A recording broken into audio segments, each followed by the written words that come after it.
Pemirsa, Presiden Prabowo Subianto beri pesan kepada jajaran pelaksana program makan bergizi gratis di seluruh Indonesia saat hadiri rapat konsolidasi program MBG di Kabupaten Bogor, Jawa Barat, hari Rabu. Badan Gizi Nasional sebagai penyelenggara, saudari Prabowo berpesan agar mereka untuk bekerja dengan jujur dan tidak melakukan penyimpangan dalam menjalankan tugas. Wakil Kepala Dalam acara tersebut, Prabowo juga angkat bicara terkait alasan copot 3 pimpinan Badan Gizi Nasional. Keputusan tersebut ia ambil setelah menerima berbagai laporan adanya kekurangan, kejanggalan hingga indikasi penyelewengan dalam pelaksanaan program. Saat menghadapi keraguan, Prabowo teringat pesan almarhum ayahnya, Sumitro Joyo Hadikusumo, untuk selalu berpihak pada masyarakat.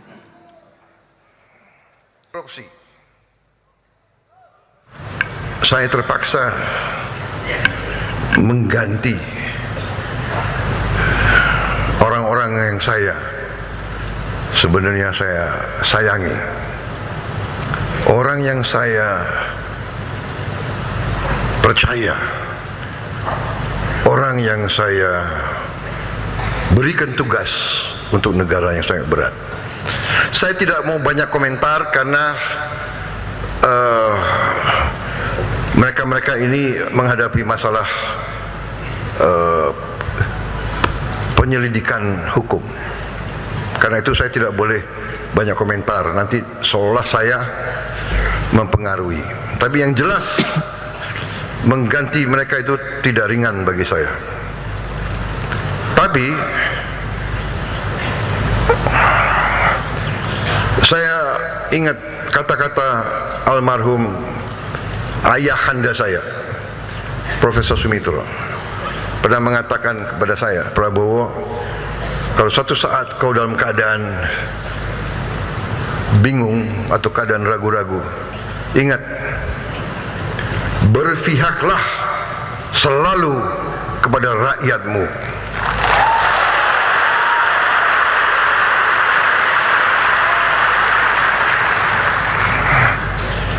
Jadi memang sudah berapa saat saya mendapat laporan ada kekurangan-kekurangan, ada kejanggalan-kejanggalan, ada indikasi-indikasi penyelewengan. Informasi lainnya, pemirsa, relawan pendukung Joko Widodo yang tergabung dalam tim hukum Merah Putih dan Peradi Bersatu mendesak Polda Metro Jaya dan Kejati DKI Jakarta untuk menahan Roy Suryo CS. Hal ini sebagai tindak lanjut berkas perkara kasus ijazah Jokowi yang telah dinyatakan lengkap atau P21. Usai berkas perkara kasus tudingan ijazah palsu Joko Widodo dinyatakan lengkap, relawan pendukung Jokowi yang tergabung dalam tim hukum Merah Putih dan Peradi Bersatu mendesak Polda Metro Jaya untuk menahan Roy Suryo CS. Mereka mendesak penahanan segera dilakukan agar tidak terjadi fitnah atau pencemaran nama baik lain yang bisa dilakukan oleh para tersangka. Selain itu, Sekjen Peradi Bersatu, Ade Darmawan, juga mendesak pihak Kejaksaan Tinggi DKI Jakarta untuk segera melimpahkan berkas perkara ke tahap 2 dan kasus segera disidangkan. Polda Metro Jaya sebelum tahap 2 kami minta untuk lakukan penahanan. Itu yang pertama. Yang kedua, karena ini persoalan di Polda Metro Jaya. Kemudian karena kasus ini sudah dilimpahkan dan dianggap lengkap oleh jaksa penuntut umum pun wajib melakukan penahanan. Ini yang harus dilakukan oleh JPU atau jaksa peneliti atau Kejati DKI. Bila Kejati DKI tidak bersikap, maka kami minta Bapak Burhanuddin untuk ditagih janjinya kepada kami bahwa dia tidak takut oleh siapapun karena dia di backup oleh Allah Subhanahu wa Ta'ala, Tuhan yang Maha Esa. Sehingga janji itu yang kami minta kepada Pak Burhanuddin untuk segera menahan Roy Suryo CS. Sebelumnya, Polda Metro Jaya menyatakan berkas perkara kasus tudingan ijazah palsu Presiden ke-7 Joko Widodo yang menjerat Roy Suryo CS lengkap. Usai dinyatakan lengkap, kasus tudingan ijazah palsu Presiden ke-7 Joko Widodo pun akan segera disidangkan.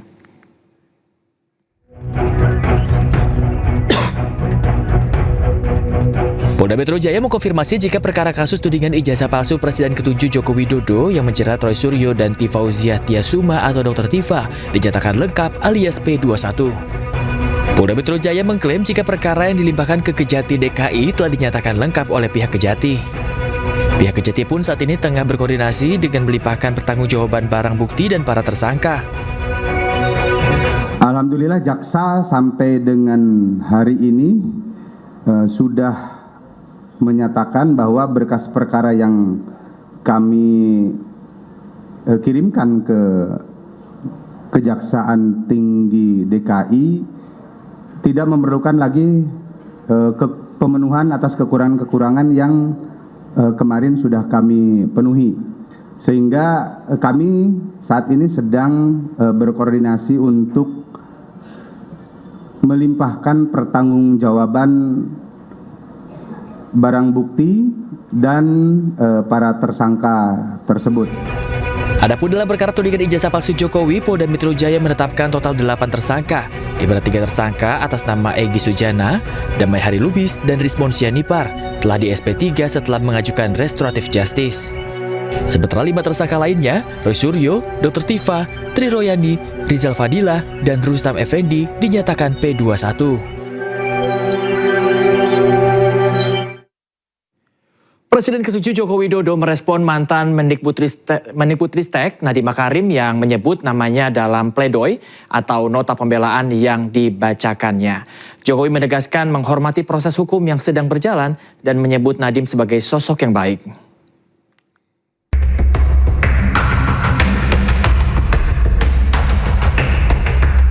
Presiden ke-7 Joko Widodo menanggapi namanya yang beberapa kali disebut dalam sidang dugaan korupsi Chromebook yang menjerat ex-Mendikbudristek Nadiem Makarim.